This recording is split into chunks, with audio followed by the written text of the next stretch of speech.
मनमै राखे ढिलो हुन सक्छ पछि फेरि पछुताउँदै त्यो मन रुन सक्छ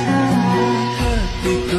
तिम्रो लागि कविता र गीत भन्न मात्रै नसक्या हो मैले तिमीसित